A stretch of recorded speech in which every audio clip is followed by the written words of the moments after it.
Who is a professor at the Department of Political Science at the University of California. Thank you so much for joining us, Professor. Thank you for having me. Now, there are massive demonstrations taking place in Israel. People have come out on the streets sloganeering against the judicial reform bill, especially after the sacking of the defense minister. And reports also suggest that several Likud lawmakers have also joined the call to stop the judicial overhaul.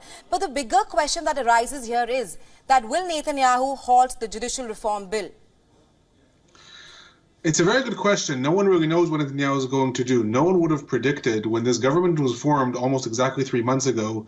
No one would have predicted that Netanyahu, who is somewhat of a political wizard, would lose control so quickly.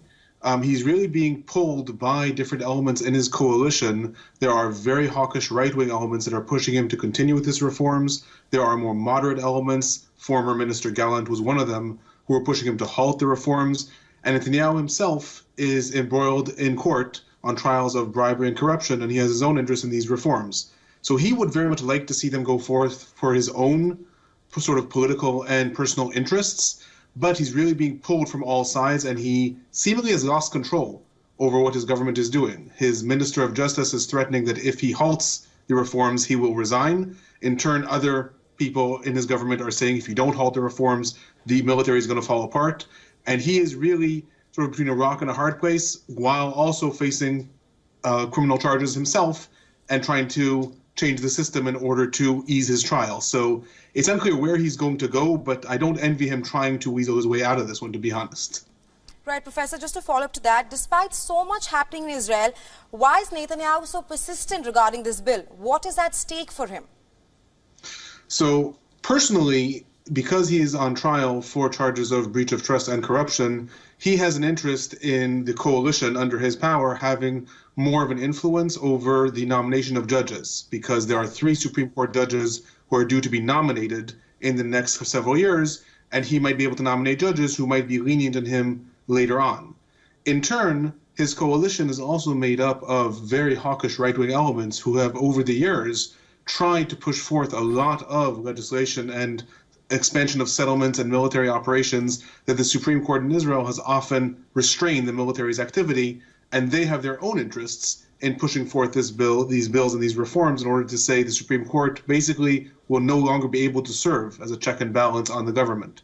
So there's sort of a coming together of different elements within the coalition that all agree that they would like to influence the Supreme Court and restrain it, and that's why they're pushing forth this so strongly. I don't think that they anticipated at all the response of the people to this. And that has really caught them by surprise. And right now they're constantly trying to put out fires here and there in order to just keep the peace. But so far they have refused any attempt at negotiations, such as was put forth by the president of Israel. And they have said they're not going to ease up on the bill at all because each of them have their interests. But right now, I think that they're realizing they may have no choice in light of this spontaneous demonstration that popped up yesterday. Right, Professor. Also, is Netanyahu running out of options at the moment? Can he push through this bill given the scale of the demonstrations in the country? So technically, his government still has a majority. The coalition has a 64 out of 120 majority. So even if 1 or 2 or 3 different members of the coalition do not vote with the coalition, they can still push this through. He has the political power to do it. There is a question, though, of is he willing to actually see it through in light of the fact that the country is increasingly showing signs of destabilizing, and people are already talking about not so much civil war, but maybe civil rivalry.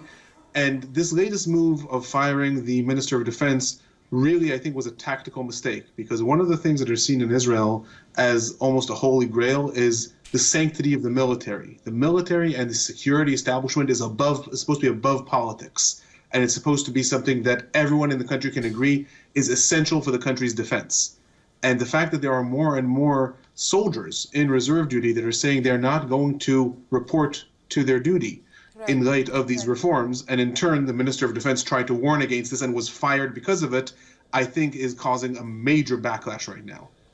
Right. Thank you so much, Professor, for joining us on WION and sharing your insights with us. Thanks very much. Thank you.